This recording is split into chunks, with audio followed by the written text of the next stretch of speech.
નમસ્કાર, અત્યાર સુધીના તમામ ખાસ સમાચારો સાથે હું છું ઝરણા।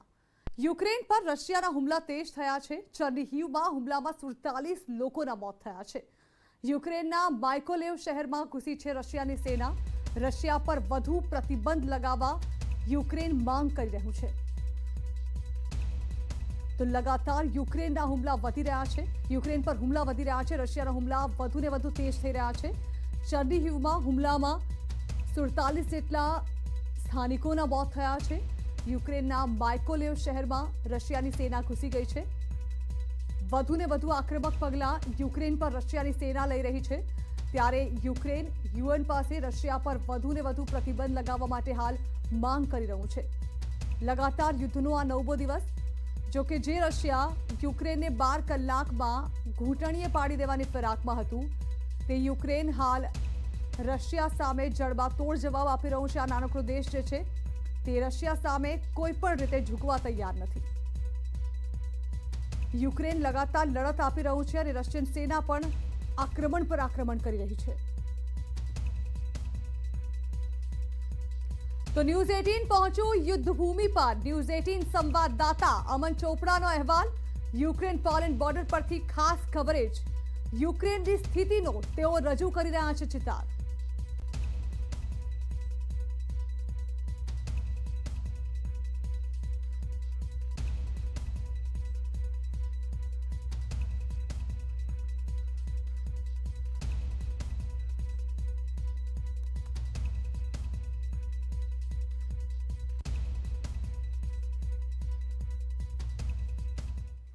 तो न्यूज 18 पहुंच्યું છે યુદ્ધભૂમિ પર। યુક્રેન પોલેન્ડ બોર્ડર પરથી न्यूज 18 संवाददाता अमन चोपड़ा जोड़ाया है। अमन, युद्ध का आज 9वां दिन है, क्या कुछ निकल के सामने आ रहा है?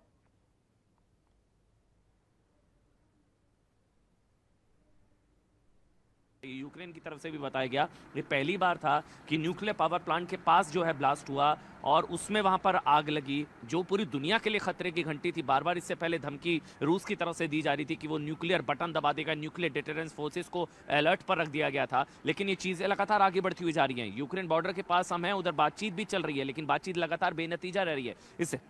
इससे पहले भी बेलारूस में जो बातचीत हुई थी, शांति वार्ता, वो एक तरीके से बेनतीजा रही थी। लेकिन अभी लगातार अटैक्स हो रहे हैं, लगातार बमबारी हो रही है, लगातार अटैक्स हो रहे हैं, मिसाइल अटैक्स हो रहे हैं। लेकिन रूस और यूक्रेन की लड़ाई जो है अभी भी थमने का नाम नहीं ले रही है। 9वां दिन है। ये जो सड़क आप देख रहे हैं सीधा बॉर्डर की तरफ जाती है और बॉर्डर से बिल्कुल सटा हुआ ये इलाका है जहां पर इस वक्त हम हैं। ये और यहाँ से लगातार जो गाड़ियां हैं वो आ रही हैं भारतीय छात्रों को लेकर, जो किसी तरह से जान बचाकर यहाँ तक पहुंच रहे हों। उनकी जान बच रही है। जी अमन, फिलहाल जो हालात है उसको देखते हुए रूस ने किस तरह से वहां पर घेराबंदी की है और रूस के आगे की रणनीति क्या है? कुछ मसला सामने आया है इस मामले को लेकर? बिल्कुल, पश्चिमी क्षेत्र पर कब्जा जमाने लगा। एक एक करके तमाम शहरों पर घेराबंदी, ब्लॉकेड करने की कोशिश है। रूस की कोशिश यह है कि जितने भी शहर हैं उनकी एक तरीके से घेराबंदी कर दी जाए, चाहे ईस्टर्न साइड हो चाहे सदर्न साइड हो। हालांकि पश्चिमी जो साइड है वो जो वेस्टर्न नेशंस हैं वो यूक्रेन के साथ खड़े नजर आ रहे हैं। वहां से सपोर्ट भी आ रहा है, जमीन रास्ते से हथियार पहुंचाने की लगातार कोशिश की जा रही है। एयर स्पेस क्योंकि यूक्रेन में रूस ने ब्लॉक कर रखा है, जो यूक्रेन का एयर स्पेस है उस पर रूस का कब्जा एक तरीके से, इस वजह से सड़क के रास्ते, जमीन के रास्ते वहां पर मदद लगातार पहुंचाने की कोशिश की जा रही है। लेकिन बमबारी लगातार हो रही है। यूक्रेन का दावा है कि इतने सैनिकों को, 3000 सैनिकों को मार गिराया, इतने हमने टैंक्स उड़ा दिए, इतने बख्तरबंद गाड़ियों को उड़ा दिया, इतने सैनिकों को हमने मार दिया। लेकिन वहीं जेलेंस्की ये भी कह रहे हैं कि जिंदा बचना है तो यहां से चले जाओ। लड़ाई जो है बल्कि बढ़ती हुई नजर आ रही है। उम्मीद की जा रही थी कि संभवतः शायद आने वाले समय में थोड़ा सा जो है ये चीजें थोड़ी ठंडी होंगी, सेफ पैसेज कम से कम मिलेगा। देखिए, सेफ पैसेज बहुत इंपॉर्टेंट है। जितने भी इंडियंस हैं, जितने भी लोग वहां पर फंसे हुए हैं, कम से कम एक सेफ पैसेज मिलेगा। लेकिन सेफ पैसेज की बात तो छोड़िए, अभी तो लगातार बमबारी हो रही है, लगातार वहां पर फायरिंग हो रही है और कई लोग वहां पर बहुत बुरी तरह फंसे भी हुए हैं। जी बिल्कुल अमन, धन्यवाद जानकारी के लिए। अधिक जानकारी के लिए आपके साथ फिर से जुड़ेंगे। तो अमन चोपड़ा, न्यूज़ 18 संवाददाता, તેઓ તમામ અપડેટ્સ અમને ત્યાંથી પહોંચાડી રહ્યા છે। તબાહીની તસવીરો લગાતાર સામે આવી રહી છે। આ તસવીરો એ વાત જે છે તેની ગવાહી પૂરી રહી છે કે યુક્રેનમાં સ્થિતિ કેટલી હદે બદતર થઈ ચૂકી છે, કારણ કે લગાતાર રશિયાના આક્રમણનો આ 9મો દિવસ છે। યુક્રેન જે છે તે તેની સામે પૂરજોશમાં લડત ચોક્કસથી આપી રહ્યું છે, પરંતુ તેની તબાહીના દ્રશ્યો જે સામે આવી રહ્યા છે તે ચોક્કસથી એ સાક્ષી પૂરે છે કે આ પ્રકારની તબાહી યુક્રેનમાં જે મચી છે, યુક્રેનને ફરી બેઠું થતા ઘણા વર્ષો લાગી જશે। બોમ્બ વર્ષા કરવામાં આવી રહી છે, મિસાઇલ્સથી હુમલો કરવામાં આવી રહ્યો છે અને શહેરોના શહેરો જાણે કે તબાહ કરવાની ફિરાકમાં જે છે તે રશિયાની જે ચેતવણી હતી તે પ્રમાણે જોવા મળી રહ્યા છે. યુક્રેનમાં જે તબાહીના દ્રશ્યો છે લગાતાર સામે આવી રહ્યા છે. યુક્રેનના સ્થાનિકો એવું કહી રહ્યા છે કે રશિયાની સેનાએ કે રશિયાએ ભલે એવું કહ્યું હોય કે જે સામાન્ય લોકો છે તેઓને કોઈ પણ જાતનું નુકસાન પહોંચાડવામાં નહીં આવે, પરંતુ તે તદ્દન ખોટું છે. તદ્દન વિરુદ્ધ તસવીરો સામે આવી રહી છે. આપ જોઈ રહ્યા છો કે જે રહેણાંક વિસ્તારો છે તેના પર લગાતાર બોમ્બ વર્ષા કરવામાં આવી છે. કેટલાય લોકોના મોત આ ઘટનામાં થઈ ચૂક્યા છે. ટેલી ટાવર પણ તોડી નાખવામાં આવ્યો હતો. સિક્યોરિટી કેબિન પર પણ હુમલા કરવામાં આવ્યા હતા અને હજુ પણ આ હુમલા ચાલુ છે.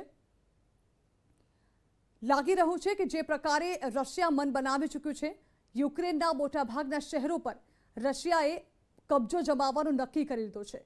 યુક્રેન પોલેન્ડ બોર્ડર પરથી પણ તમામ અપડેટ્સ અમારા સહયોગી અમન અમારી પાસે મોકલતા રહ્યા છે. આપ જોઈ રહ્યા છો સ્થાનિક વિસ્તારો જે છે તેની આ તસવીરો જે હચમચાવી દે તેવી છે. જે તસવીરો પરથી જ ફલિત થઈ રહ્યું છે કે રશિયાએ જે તબાહીના દ્રશ્યો યુક્રેનમાં ઊભા કર્યા છે તેનાથી ઉભરતા યુક્રેનને ઘણો સમય લાગશે. આ તરફ યુક્રેન દ્વારા પણ કહેવામાં આવી રહ્યું છે, યુએનને વિનંતી કરવામાં આવી રહી છે કે રશિયા પર વધુને વધુ પાબંદી લગાવવામાં આવે. લાગી રહ્યું છે કે રશિયન સેના કોઈ પણ રીતે પીછેહટ કરવા તૈયાર નથી. આ યુદ્ધની તસવીરો જે ત્યાંના સ્થાનિકોને ડરાવી રહી છે. યુક્રેનની સ્થિતિનો જે ચિતાર સામે આવી રહ્યો છે તે ડરાવનો છે. યુક્રેનના જે લોકો છે તેઓ ડરના ઓથાર હેઠળ જીવી રહ્યા છે.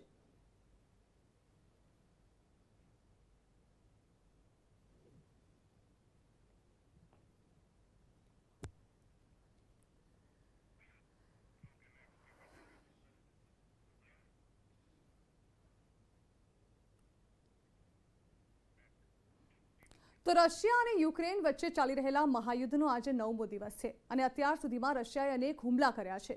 આ યુદ્ધનો અંત ક્યારે આવશે અને શું બંને દેશ વચ્ચે સમાધાન થશે, જેનો હાલ કોઈ જવાબ નથી. પરંતુ યુક્રેન સેના પણ આરપારની આ લડાઈમાં ઝૂકવા તૈયાર નથી.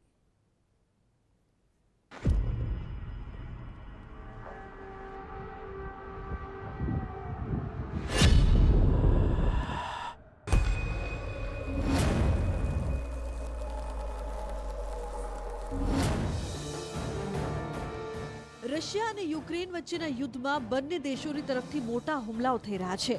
એક બાજુ રશિયા આક્રમક છે તો બીજી તરફ યુક્રેન પણ પોતાના અસ્તિત્વને બચાવવા રશિયાને જવાબ આપી રહ્યું છે. યુક્રેનના સુમય શહેરમાં સેનાએ રોકેટ લોન્ચરથી રશિયન ટેન્કનો ખાત્મો બોલાવી દીધો, જેથી રશિયન સેના આગળ વધી ન શકે. રશિયન સૈનિકો પર યુક્રેને કરેલા આ હુમલા બાદ ભારે તારાજીના દ્રશ્યો સર્જાયા. એક બાદ એક વિસ્ફોટ, બોમ્બ બોર્ડિંગથી ટેન્કોમાં આગ લાગી, ઇમારતો ધ્વસ્ત થઈ તેમજ સરકારી કચેરીઓની ઇમારતોને ભારે નુકસાન પહોંચ્યું છે. આ તમામ ઘટનાક્રમ વચ્ચે યુક્રેનના અન્ય એક શહેરમાં પણ રશિયા વિરુદ્ધ મોટો હુમલો થયો છે. આ હુમલામાં રશિયાની સેના પર નિશાન સાધીને યુક્રેન સેનાએ ભારે તોપમારો અને મિસાઇલોથી હુમલો કર્યો. રશિયાના કાફલામાં સામેલ ગાડીઓ અગનગોળામાં ફેરવાઈ ગઈ. સતત 9 દિવસથી ચાલી રહેલા ભીષણ યુદ્ધને પગલે યુક્રેનના રાષ્ટ્રપતિની ધીરજ ખૂટી હોય તેમ રશિયાને ચેતવણી આપી દીધી. Вони не зайшли всюди знищать. У них не буде тут спокою. દિવસે ને દિવસે યુક્રેન રશિયા વચ્ચેનું યુદ્ધ વધુ આક્રમક બનતું જાય છે. રશિયા હુમલા પર હુમલા કરી રહ્યું છે, છતાં યુક્રેન આ મહાયુદ્ધમાં હજી પણ ટકી રહ્યું છે. યુક્રેની સેનાનો પણ જવાબી હુમલા કરવામાં પાછીપાની નથી કરી રહ્યું. વર્તમાન પરિસ્થિતિની વાત કરીએ તો રશિયા કીવને કબજે કરવા અધીરું બન્યું છે. Bureau report, news 18 Gujarati. તો યુક્રેન અને રશિયા વચ્ચેનું યુદ્ધ ખતરનાક વળાંક લઈ રહ્યું છે. કોઈ પણ સંજોગોમાં યુક્રેનને ઘૂંટણીએ પાડવા રશિયાએ જાણે કે કમર કસી છે.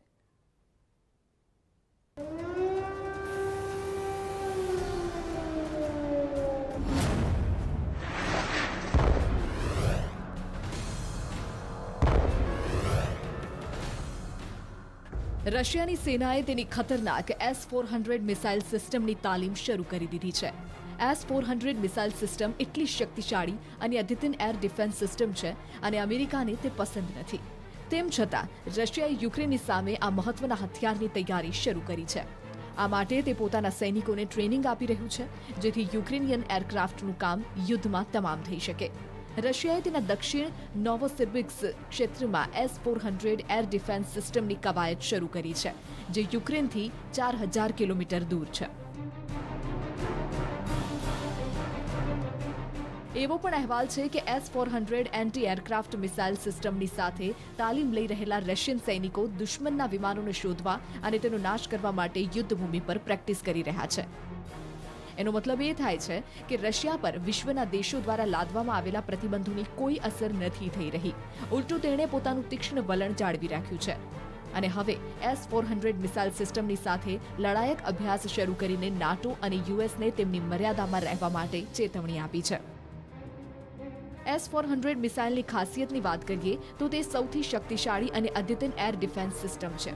S-400 એક surface two air missile system છે જે દુશ્મનના વિમાન, ડ્રોન, ફાઇટર જેટ, ક્રૂઝ મિસાઇલને ઉડાડવાની ક્ષમતા ધરાવે છે અને આ મિસાઇલ જમીન પર ઊભા રહીને હજારો ફૂટની ઊંચાઈએ વાર કરી શકે છે. S-400 મિસાઇલની રેન્જ 400 કિલોમીટર સુધીની છે, એટલે કે 400 કિલોમીટરના અંતર સુધી દુશ્મનના વિમાનને નીચે પાડી શકે છે અને એક સાથે 80 ટાર્ગેટને તે શૂટ કરી શકે છે.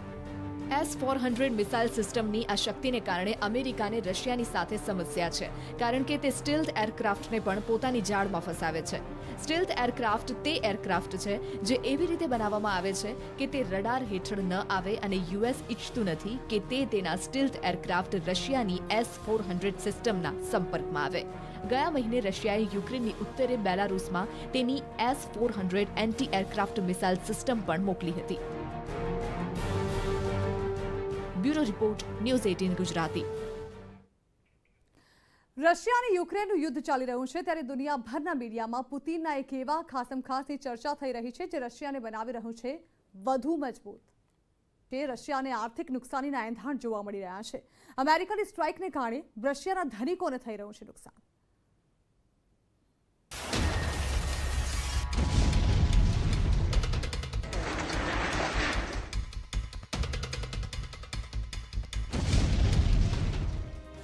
રશિયા યુક્રેન વચ્ચેનું યુદ્ધ ખતરનાક સ્થિતિમાં પહોંચ્યું છે. આ યુદ્ધ વચ્ચે અમેરિકાના કડક પ્રતિબંધોના કારણે રશિયાના ધનિકોને ભારે નુકસાનીનો સામનો કરવો પડી રહ્યો છે. એક દિવસ પહેલા અમેરિકન રાષ્ટ્રપતિ જો બાઇડને કહ્યું હતું કે રશિયાને એવું આર્થિક નુકસાન પહોંચશે કે તે ભૂલી નહીં શકે. બાઇડનની આ વાતની અસર યુદ્ધ દરમિયાન જ દેખાવાની શરૂ થઈ ગઈ છે. પ્રાપ્ત માહિતી અનુસાર રશિયાના 10 અબજોપતિ અમેરિકાના નિશાને. રશિયાના 10 ધનિકોની સાથે પુતિનના સારા સંબંધ રશિયાની અર્થવ્યવસ્થાને કરે છે મજબૂત. પિતા પુત્રની પાવરફુલ જોડીને તોડવાનો પ્રયાસ. યુદ્ધ દરમિયાન જ રશિયાને ખોખલું કરવા અમેરિકાએ માસ્ટર પ્લાન બનાવ્યો હોય એમ અત્યારથી જ પુતિનના મૂળ ખોદવાનું શરૂ કરી દીધું છે. અમેરિકાએ આ સમૃદ્ધ લોકોને આર્થિક નુકસાન પહોંચાડવાનો પ્લાન કર્યો છે અને તેનો અમલ પણ શરૂ કરી દીધો છે. અમેરિકાએ એક પિતા અને પુત્રની શક્તિશાળી જોડીને ટાર્ગેટ બનાવી છે, જે બોરિસોવિચ ઇવાનોવ અને સર્ગેવિચ ઇવાનોવની જોડી છે. બોરિસોવિચ ઇવાનોવ રશિયાના ડેપ્યુટી પીએમ અને સંરક્ષણ મંત્રી પણ રહી ચૂક્યા છે, જ્યારે તેમનો પુત્ર રશિયાની એક મોટી હીરાની કંપનીના માલિક છે.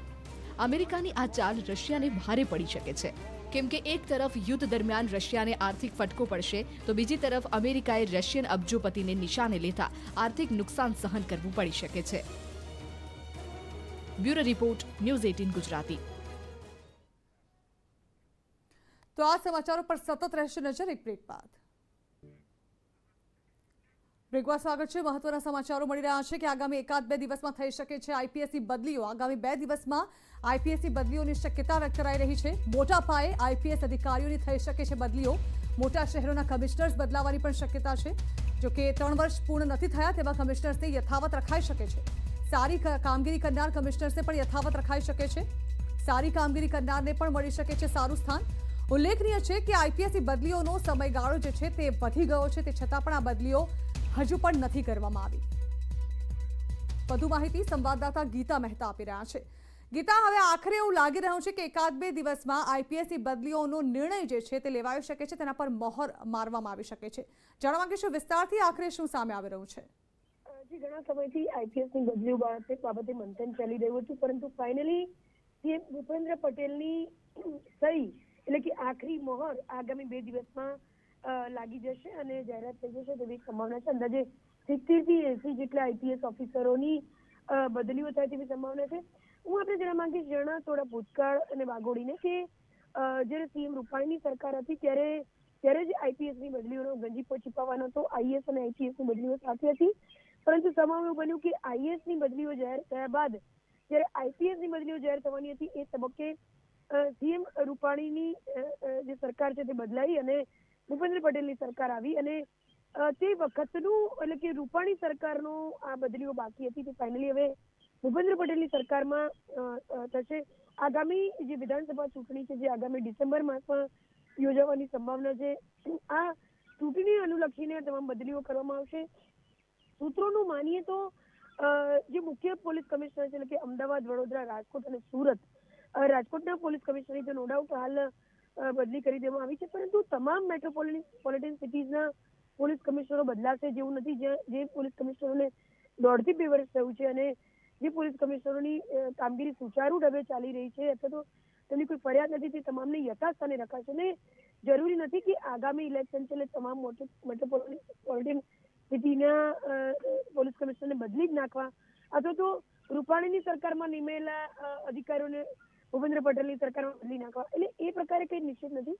જે અધિકારીઓ સારું કામ કરે છે, જે અધિકારીઓ નિષ્ઠાથી કામ કરે છે, જેઓ કાયદા અને વ્યવસ્થા સાંભળવામાં સફળ થયા છે, જેઓ ફરિયાદના નિવારણમાં સફળ થયા છે, તેઓ તમામને યથાસ્થાને રખાશે તેવી સંભાવના છે. નો ડાઉટ જેઓ સારી કામગીરી કરી છે અને 3 વર્ષ પૂર્ણ કર્યા છે એક જગ્યા પર, તેમને તેમની કામગીરીનો સરપાવ મળી શકે છે. એટલે કે સારી જગ્યા જેને કહી શકાય, મહત્વની જગ્યાઓ કહી શકાય, તેના પર તેમને પોસ્ટિંગ અપાશે. અંદાજે 70 થી 80 જેટલા આઈપીએસ. ગીતા, આભાર. તો આઈપીએસ બદલીનો નિર્ણય હવે ગમે તે સમય એટલે કે આવનારા 2 દિવસની અંદર લેવાય તેવી પૂર્ણ શક્યતાઓ. અન્ય સમાચારો. અમદાવાદ સુબેલ બિઝનેસ પાર્કમાં મારામારીનો બનાવ સામે આવ્યો. સિક્યોરિટી ગાર્ડે વેપારીને માર માર્યો. સિક્યોરિટી ગાર્ડની દાદાગીરી સામે આવી છે. આ અંગે કાગડાપીઠ પોલીસે તપાસ શરૂ કરી છે.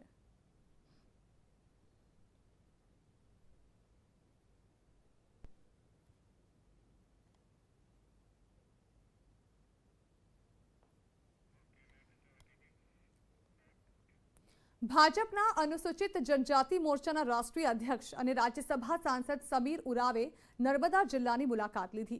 કેવડિયા ખાતે સરદાર વલ્લભભાઈ પટેલની પ્રતિમા નિહાળીને સમીર ઉરાવે પ્રસન્નતા વ્યક્ત કરી અને આ સાથે તેમણે 2022 વિધાનસભા ચૂંટણીને લઈને મોટો દાવો કર્યો છે. તેમણે કહ્યું કે અનુસૂચિત જાતિ માટે આરક્ષિત તમામ 27 બેઠકો પર ભાજપ બહુમત હાંસલ કરશે.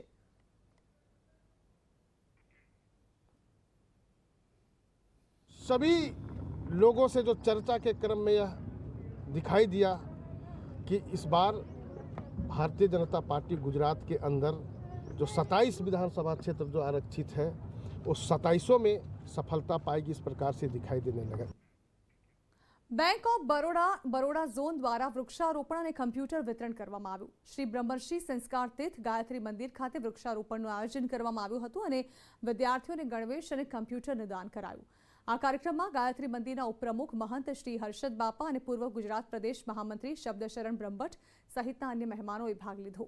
કાર્યક્રમનું ઉદ્ઘાટન બરોડા ઝોનના જનરલ મેનેજર શ્રી રાજેશ કુમારસિંહ દ્વારા કરવામાં આવ્યું. કાર્યક્રમમાં 250થી વધુ વૃક્ષારોપણની કામગીરી કરવામાં આવી હતી. આ ઉપરાંત મંદિરમાં અભ્યાસ કરતા વિદ્યાર્થીઓના શિક્ષણ માટે કમ્પ્યુટર સિસ્ટમ અને મંદિરમાં રહેતા વૃદ્ધો માટે ટીવી સેટ પણ દાનમાં આપ્યા હતા. बच्चों को शिक्षा के लिए हम लोगों ने किताब का भी आगे प्रोग्राम किया है कि किताब भी प्रदान करेंगे. और आज जैसा कि हमें ग्लोबल विश्व में पर्यावरण एक बहुत बड़ा चुनौती है, उसको कैसे स्वच्छ रखा जाए, उसी के साथ वृक्षारोपण कार्यक्रम का भी आयोजन बैंक ऑफ बड़ौदा के तहत किया गया है. और हम लोगों ने लगभग 100 से ज्यादा पेड़ों का लगाने का यहाँ पे प्रावधान है. आश्रम में भणता बाळको माटे टीवी, અહીંયા રહેતા વડીલો વૃદ્ધ લોકો એમના માટે ટીવી તથા એમના હાથે અહીંયા વૃક્ષારોપણનું સુંદર આયોજન કર્યું અને એમની જે ભાવના કે આશ્રમ ઉત્તરોત્તર દરેક રીતે સક્ષમ બને. અને હવે સમાચારના અંતમાં જોઈએ દેશના મોટા શહેરોનું હાલનું તાપમાન. Sponsored by mango air cooler. इन गर्मियों में घर ले आए मैंगो एयर कूलर वाली ठंडक.